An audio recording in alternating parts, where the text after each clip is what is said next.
Stage 3 of Pilgrim's Progress. Now in my dream, the highway on which Christian was to travel was fenced in on both sides, with a wall called salvation. The burdened Christian ran up this way with great difficulty because of the load on his back. He ran like this until he came to a place where the road climbed up a small hill. At the top of the hill stood a cross, and a little below at the bottom was a stone tomb. In my dream, just as Christian came up to the cross, his burden loosened from his shoulders and fell off his back. It tumbled and continued to do so down the hill until it came to the mouth of the tomb, where it fell inside, and it was seen no more. Christian was so glad and overjoyed, and in his excitement he said, "He has given me rest by his sorrow and life by his death." He stood still for a while and looked with astonishment at the cross. It surprised him that the sight of the cross released him of his burden. He looked and looked again, as tears ran down his cheeks. Now as he stood looking and weeping, behold, 3 shining ones approached him and greeted him with, "Peace be to thee." The first of the shining ones said to him, "Your sins are forgiven." The second stripped Christian of his rags and clothed him with a complete change of clothes. The third placed a mark on Christian's forehead and gave him a scroll with a seal upon it. The third shining one said, "Look on this as you run, and deliver it when you arrive at the gate of the celestial city." With that, the shining ones went on their way. Christian jumped for joy, leaping into the air 3 times, and went on his way singing, "Thus far did I come, burdened with my sin. No one could ease the grief that I was in. Until I came here, what a place this is! Is this place the beginning of my blessedness? Is this the place the burden fell from my back? Is this the place where the strings that bound it to me broke? Blessed cross, blessed sepulchre, blessed rather be the man who there was put to shame for me." I saw in my dream that Christian continued on his way until he came to the bottom of the hill. There he saw 3 men fast asleep next to the road with chains attached to their heels. The name of the first was Simple, the second was Sloth, and the third was called Presumption. When Christian saw these 3 pilgrims sleeping on the ground, he walked over to them, hoping he might be able to awaken them. He said, "You are like those who sleep on the top of a mast, for the Dead Sea is under you, a gulf that has no bottom. So wake up and get moving. If you are willing, I will help you get your shackles off." He also told them, "If he who goes about like a roaring lion comes by, you will certainly become a prey to his teeth." With that, they glanced at him and replied like this. Simple said, "I see no danger." Sloth said, "Just let me sleep a little more." And Presumption said, "Every tub must stand upon its own with the need of assistance." And so the 3 of them lay down again to sleep, and Christian decided it best to continue on his way. But it troubled Christian to think of the 3 men in such obvious danger. It also bothered him that they didn't appreciate the kindness he freely offered them. First of all, he awoke them. Plus, he volunteered to help them off with their shackles. As Christian reflected on this troubling encounter, he spotted 2 men tumbling over the wall, on the left-hand side of the narrow way. They hurried to catch up to him. The name of the one was Formalist, and the name of the other, Hypocrisy. Like I said, they caught up to Christian, and he started a conversation with them. "Gentlemen," Christian said, "where did you come from? And where are you going?" Formalist and Hypocrisy explained that they were born in the land of vainglory and were going to Mount Zion to receive praise. Christian looked from one man to the other and asked, "Why didn't you enter at the gate which is located at the beginning of this way? Don't you know that it is written, 'He who does not enter by the door into the fold of the sheep, but climbs up some other way, he is a thief and a robber'?" "That may be true," they said. "However, our countrymen have agreed that this gate you mentioned is too far away. So we usually just make a shortcut of it and climb over the wall, at this point, just as we have done. Christian looked at the wall and back at his new traveling companions. Won't this custom of yours be looked at as a trespass against the Lord of the celestial city to which we are headed, and so be considered a violation against his revealed will? Formalist and hypocrisy said, You don't have to trouble yourself about that. Our manner of climbing over the wall is a well-established custom. In fact, many witnesses have testified that it is an accepted route, which has been well established. The real question is, will your established practice stand up to investigation in a court of law? Christian asked. We believe so. The two men assured Christian. Our tradition has been accepted for a long time. More than 1,000 years. Without a doubt, it will be admitted as a legal ordinance by any impartial judge. And from a practical standpoint, what difference does it make how we got on this way, as long as we get onto it? If we are in, we're in. From what you've told us, you're in by way of the wicket gate, and we by tumbling over the wall. So what makes your present condition any better than ours? I walk by the rule of my master, Christian explained. You, however, walk by the uninformed working of your imagination. You are already considered thieves by the Lord of the way. Therefore, I have little doubt that you will not be found to be legitimate travelers at the end of the way. You entered by your own devices without his direction, and you will leave by yourselves without his mercy. To this they made almost no answer, other than to tell Christian to mind his own business. Then in my dream, I saw each of the men continue to walk with Christian without talking much with one another, except that they explained their laws and ordinances to Christian. We are as conscientious in obeying them as you, they said. Therefore, we don't see where you differ from us, except for the coat that you are wearing. Most likely that was provided by your neighbors to hide your shameful nakedness. Their words troubled young Christian. He said, You will not be saved by obedience to laws and ordinances, since you did not come in by the door. And as for this coat that I wear, it was given to me by the Lord of the place where I go, the celestial city. You're right that it was given to me to cover my nakedness, and let me say that I accepted it as a token of kindness to me, for I had been dressed in nothing but rags. Besides, it brings me comfort as I travel. I think about how the Lord will recognize me when I come to the gate of the celestial city, because I wear his coat, a coat he gave me freely in the day that he stripped me of my rags. And perhaps you didn't notice it, but I have a mark on my forehead. One of my Lord's most intimate associates placed it there the day my burden fell off my shoulders. I'll tell you this too. They also gave me a sealed scroll to read for comfort as I go on the way. I was told to turn it in at the celestial gate as a token of my authorization to enter. However, I doubt you want any of these things, since you didn't enter in at the gate. When he said this, they didn't answer him, but only looked at each other and burst out laughing. Then I watched as they all pressed on, but Christian walked on ahead of them. He decided to walk alone and not to talk with these strangers any longer.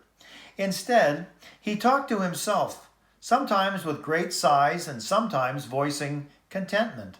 As he traveled, he was often refreshed by reading the scroll that one of the shining ones had given him. They all went on till they came to the foot of the hill. At the bottom of the hill stood a spring, and an intersection with two other roads besides the one which came straight from the wicket gate.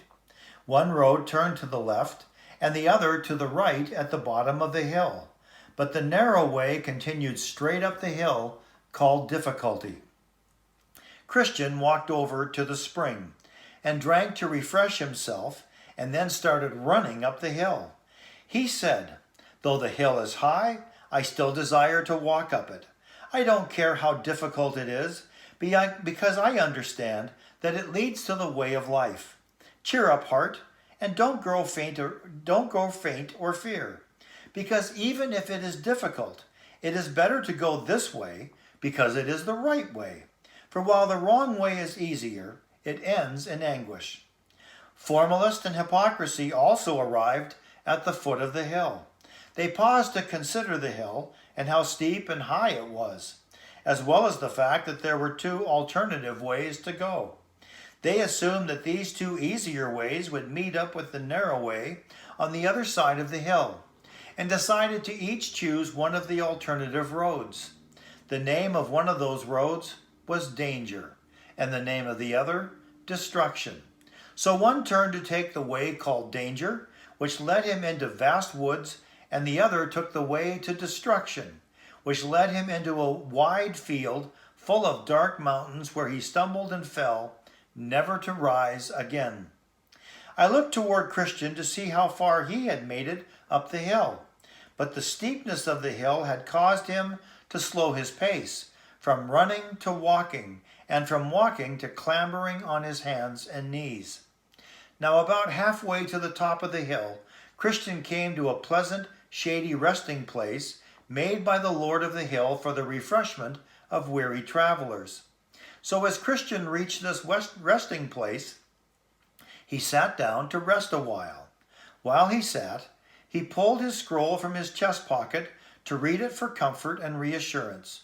He paused to take a fresh look at the new coat that had been given to him when he stood by the cross.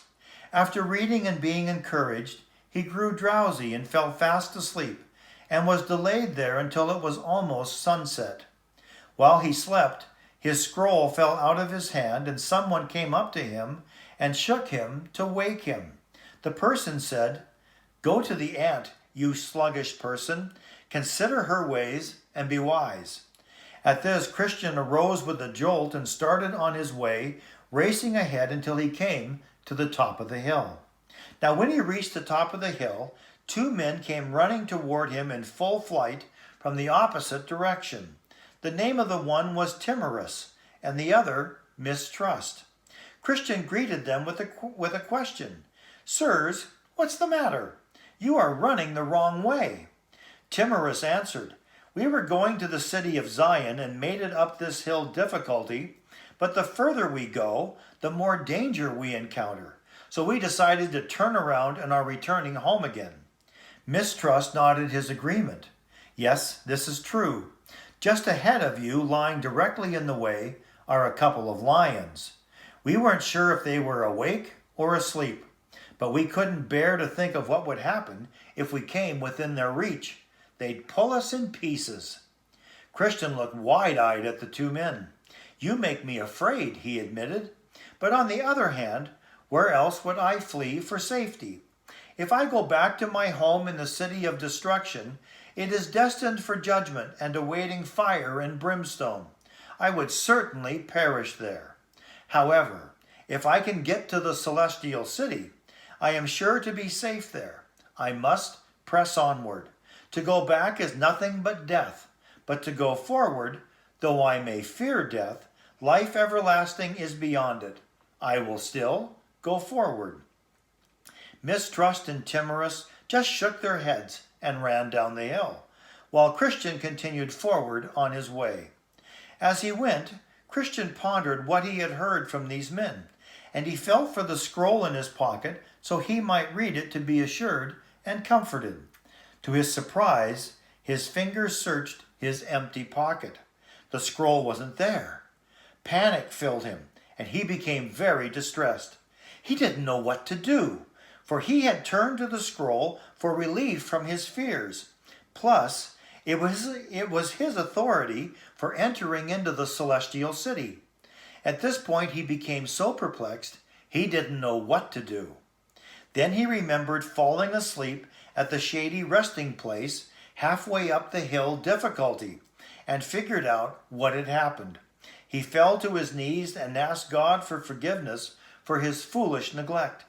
Then without delay, he went back down the hill to look for his scroll. His heart was full of sorrow every step of the way. Sometimes he sighed, sometimes he wept, and he often chided himself for being so foolish as to fall asleep in that place. After all, it had been established for the purpose of modest refreshment from his weariness. He traveled back down the hill further and further, carefully looking on this side and on that. His eyes eagerly searched for any sight of the scroll which had given him comfort so many times in his journey. He continued his downhill journey until he reached the shady resting place where he sat and slept. At the sight of this place, his sorrow multiplied with the fresh reminder of his evil of sleeping. In this way he went on regretting his sinful sleep, saying, "O wretched man that I am, that I should sleep in the daytime, that I should sleep in the midst of difficulty."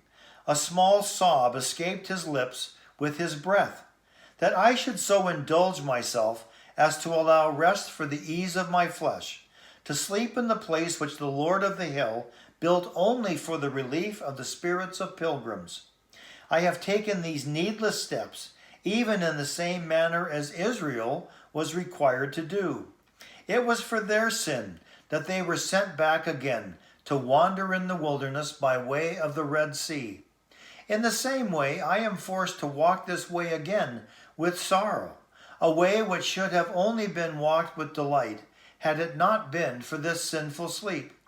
How much farther along I might have been on my way by this time. Instead, I am forced to walk these steps 3 times instead of once.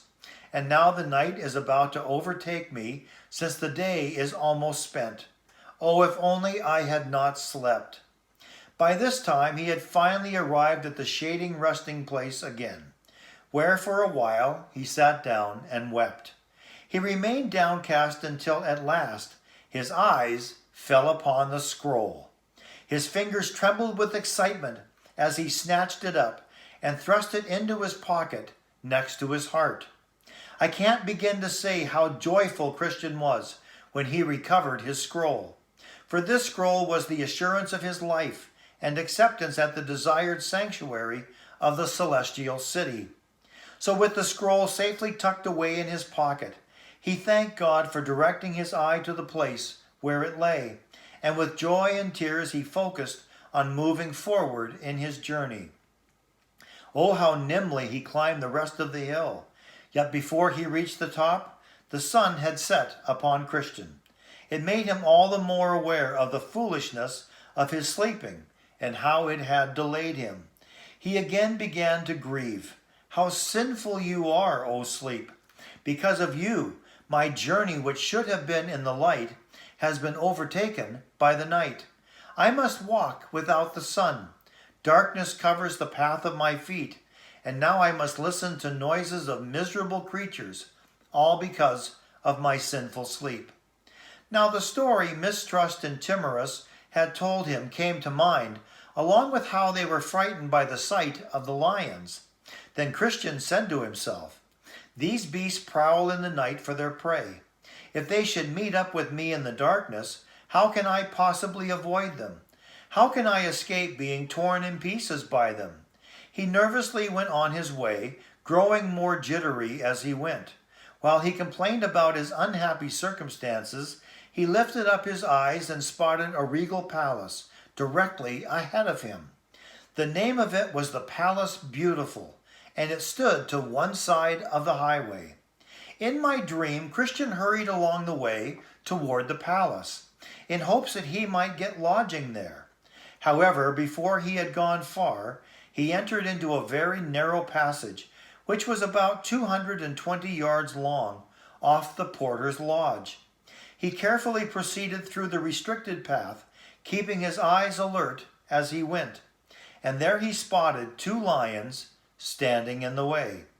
He thought, "Now I see the dangers that caused Mistrust and Timorous to turn back and flee." The lions were chained, but he couldn't see the chains that constrained the ferocious beasts. Fear filled him, and he thought about going back, just as they did, because at that moment he thought there was nothing ahead of him but death. But the porter at the palace lodge, whose name was Watchful, noticed Christian's hesitation, and that he looked as if he might go back. The porter cried out to him, "Is your strength and courage so small? Don't be afraid of the lions, for they are chained. They are placed there to test your faith at this point in your journey. They also show clearly those who have no faith. So stay in the middle of the path, and you will not be harmed." Then I saw Christian go forward, though he still trembled with fear of the lions. He took care to follow the porter's directions and stayed to the middle of the path.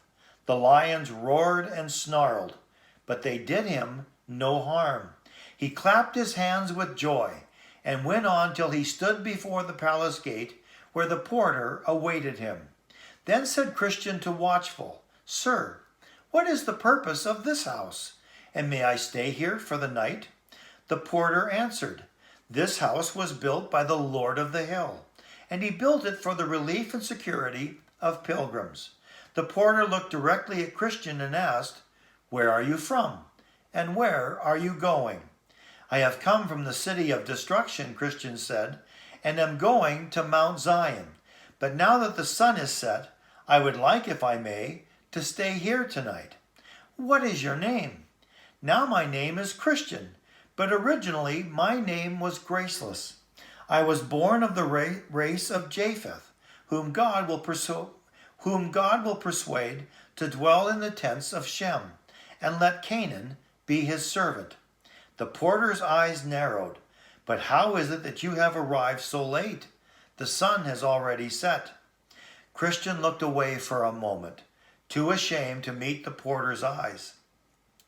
"I would have been here sooner, but worthless man that I am, I slept in the shady resting place that stands on the hill Difficulty. Even in spite of that, I would have been here much sooner, except that while I slept, I lost my scroll of certification. When I reached the top of the hill, I felt for it in my pocket. When it wasn't there, my heart was filled with sorrow, and I was forced to go back to the place where I had overslept. I finally found it there and pressed forward on my journey once again. Now at this hour, I have come this far." The porter said, "Well, I will call out one of the virgins of this place. If she likes what you have to say, she will invite you to join the rest of the family according to the rules of the house." So Watchful the porter rang a bell. At the sound of the bell, a serious but beautiful young woman named Discretion came out of the door of the house and asked, "Why have you called me?" The porter answered, "This man is on a journey from the city of destruction to Mount Zion, but he's weary, and seeing that the sun has set, he asked if he might stay here for tonight. So I told him I would call for you, and that after talking with him, you would decide what seems best according to the rules of the house." Then the young woman asked Christian, "Where are you from? And where are you going?" He told her, and she also asked him how he got into the way, and he told her. Then she asked him what he had seen and met with in the way, and he told her all that as well. Lastly, she asked his name. He said, "My name is Christian, and I have a greater desire to stay here tonight now that I understand this place was built by the Lord of the Hill for the relief and security of pilgrims." So she smiled, and tears brimmed in her eyes. After a slight pause, she said, "I will call for 2 or 3 more of the family." So she ran to the door and called to Prudence, Piety, and Charity, who came out to meet him. Following a little more conversation with him, they invited him inside to meet the rest of the family. Many of them met him at the threshold of the house and warmly welcomed him inside, saying, "Come in, you who are blessed of the Lord. This house was built by the Lord of the Hill, specifically for the purpose of entertaining pilgrims such as you." Christian bowed his head in respect and followed them into the house. Once inside, he sat down, and they gave him something to drink. They agreed that until supper was ready, to make the best use of time, some of them should have a conversation with Christian regarding specific matters. So Piety, Prudence, and Charity were chosen for this discussion, and they began to talk with him. "Come, Christian," Piety said. Since we have shown love to you and received you into our house tonight, let's talk about all things that have happened to you in your pilgrimage. Perhaps talking about these things will help us better ourselves. I'm thankful for your goodwill, and I am glad your attitude is so friendly. Piety asked, "What made you decide to take to a pilgrim's life in the first place?" "I was driven from my native country by a dreadful message that unavoidable destruction would consume me if I continued to live in the city of destruction." "But how did it happen that you came from your country in this direction?" she asked. Christian told her that it was what God wanted. "For when I was fearful of destruction hanging over me, I did not know which way to go. But by chance a man by the name of Evangelist came to me as I was trembling and weeping. He directed me to the wicket gate. If he hadn't, I would never have found it. And so he pointed out the way that has led me directly to this house." Piety's brow furrowed in thought. "But didn't you come by the way of the house of the interpreter?" "Oh yes," Christian nodded, eager to share the experience. "The things I saw there are most memorable. They'll stick with me as long as I live. 3 of the things I saw especially made an impact. The first is how Christ, in opposition to Satan, maintains his work of grace in the heart. The second is how the man in the iron cage had sinned himself quite out of hope of God's mercy. And the third is the dream of the man who thought in his sleep that the day of judgment had come." "Did you hear him tell his dream?" "Yes," Christian said. "I thought it a dreadful revelation. It made my heart ache as he told it, and yet I am glad I heard it. Was this all you saw at the house of the interpreter?" Christian shook his head. "No. He took me to a place where he showed me a stately palace, and how the people in the palace were dressed in gold. Then a courageous man cut his way through the armed men who stood at the door to keep him out. And once he did, he was commanded to come inside and win eternal glory. My heart and mind were totally overwhelmed at the sight of these things. I would have stayed at that good man's house for a year, except I knew I had farther to go." "What else did you see along the way?" "See? Well, I had only gone a little farther when I saw one, as if in my mind, hanging upon a tree bleeding. The very sight of him made my burden fall off my back, for I had groaned under a very heavy burden, but it dropped off my back, just like that." He snapped his fingers. I had never seen such a thing, and it surprised me. While I stood looking up, for I couldn't stop looking, 3 shining ones came to me. One of them declared that my sins were forgiven. Another stripped off my rags and gave me this embroidered coat that I'm wearing. And the third set the mark you see upon my forehead and gave me this sealed scroll. He pulled the scroll from his pocket and showed it to her. "But you saw even more than this, didn't you?" Christian thought about it for a second and said, "The things I have told you were the best, but I did see some other interesting things. For instance, I saw 3 men, Simple, Sloth, and Presumption, lying asleep beside the way by which I came. They wore shackles upon their heels. But do you think I could waken them? It was almost impossible. I also saw Formalist and Hypocrisy come tumbling over the wall instead of entering by the wicket gate, and they pretended to be headed to Zion. But they were quickly lost. Even though I warned them, they would not believe. However, the hardest thing for me was getting up this hill, and it was equally difficult to muster the faith to get by the mouths of the lions. I'm telling you, if it hadn't been for the good man Watchful, the porter who stands at the gate, I'm not sure that I wouldn't have gone back down the hill. But I thank God I am here, and thank you for receiving me." Prudence jumped into the conversation and said, "I have a few questions I'd like you to answer. First, do you sometimes think of the country from which you came?" "Yes," he let out a sigh, "but not with fondness. I think of where I came from with much shame and loathing. And the truth be told, if I had yearned for that country, I might have taken opportunity to return there by now. Instead, my heart desires a better country, that is, a heavenly one. Prudence took in a deep breath and let it out slowly. Don't you carry some memories of the things you did there and the people you talked to? Yes, I do, but greatly against my will, especially deep inside my carnal thoughts and reasoning. You see, all my countrymen, as well as myself, delighted in debating about such things. But now all those things only grieve me. If I could control my thoughts, I would choose never to think of those carnal things ever again. But even if I was able to do that which is best, that which is worst would still live within me. Prudence tilted her head slightly to the side. Did you sometimes find that those things related to personal carnality were overcome, yet at other times were cause for great puzzlement and confusion? Sure, but those times of victory over carnality happened infrequently. However, when they did happen, it was truly golden. When you experience such precious times in overcoming carnal annoyances, can you remember how you obtained these victories? Yes, there are several means.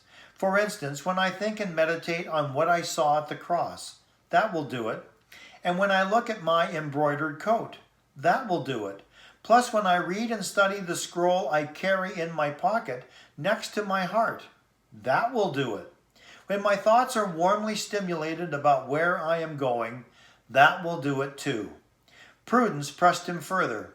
And what is it that makes you so desirous to go to Mount Zion? Christian's eyes grew wide and dreamy. Why, I hope to see him alive who hung dead on the cross. And there I hope to be rid of all those things that remained as an annoyance to me. There at the celestial city, they say, there is no death. And there I shall dwell with such companions as I like best. For to tell you the truth, I love him because he released me from my burden, and I am weary of my inward sickness. In view of this, I prefer to be where I shall die no more, and in the company of others who shall continually cry, Holy, holy, holy. Charity glanced around and looked back at Christian. Why didn't you bring them along with you? He hung his head and wept. Oh, how willingly would I have brought them. I have a wife and children and neighbors, but all of them were utterly against my going on pilgrimage. Charity pursed her lips. But you should have talked to them and should have attempted to show them the danger of staying behind. Christian gestured with his palms up as he shrugged. I did. He let his arms drop. I also told them what God had shown to me about the destruction of our city.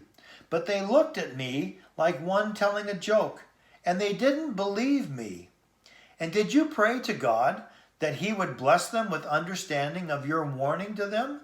Oh, yes, he nodded fervently. I prayed with much love. You must know that my wife and poor children were very dear to me. But did you tell them of your own sorrow and fear of destruction? I expect that the prospect of destruction was clear enough to you. Christian ran his fingers through his hair. I did, again and again and again. They could also see my fears were very real by my expression, by my tears, and also in the way I trembled under the anxiety of the judgment that hung over our heads.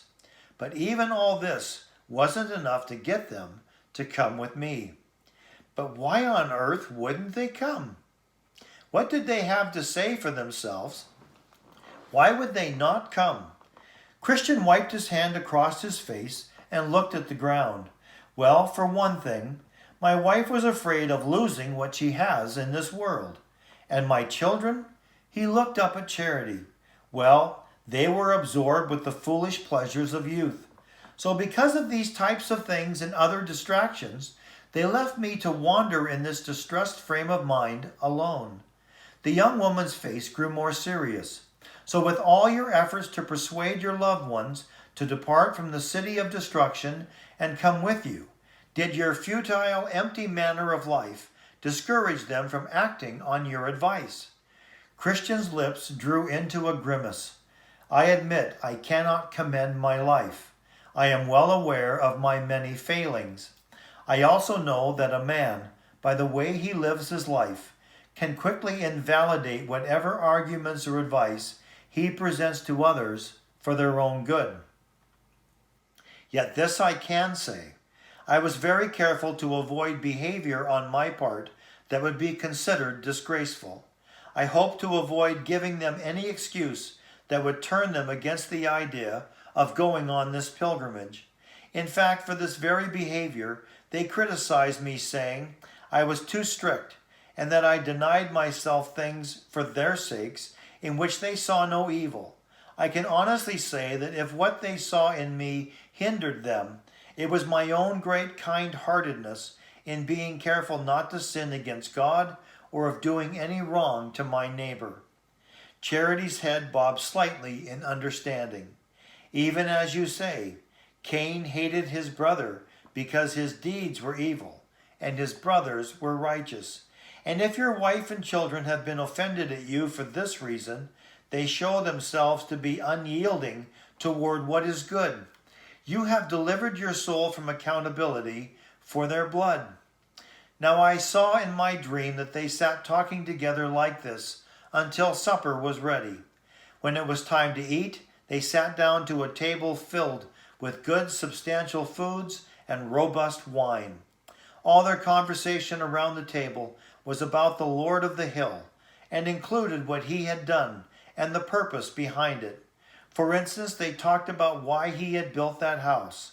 But what they said, I understood that he had been a great warrior and had fought with and slain him who had the power of death, but not without great danger to himself, which made me love him all the more.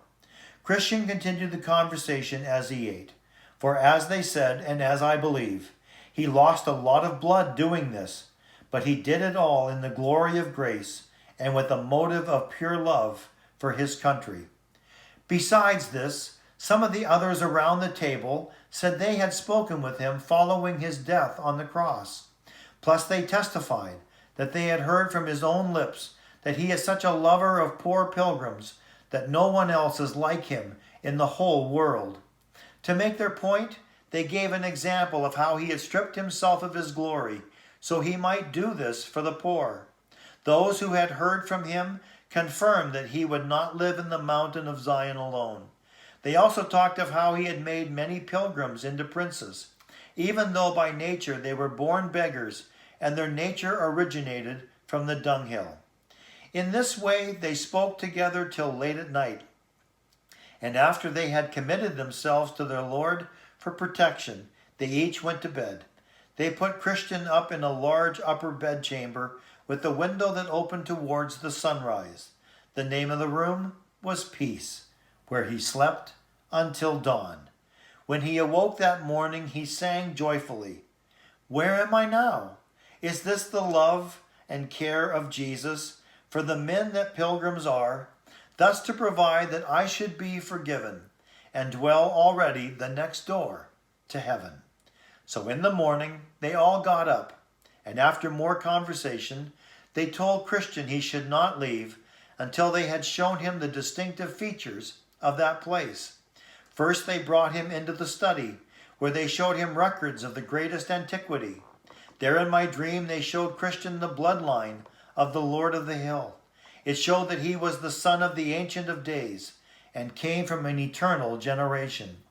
These records also revealed more fully the deeds he had done and the names of many hundreds whom he had recruited into his service. They also showed how he had placed them in such a dwelling that would never pass away by undergoing decay or the passing of time. Then they read to him some of the notable deeds performed by some of his servants, including how they had subdued kingdoms, brought about righteousness, obtained promises, stopped the mouths of lions, quenched the violence of fire, and escaped the edge of the sword.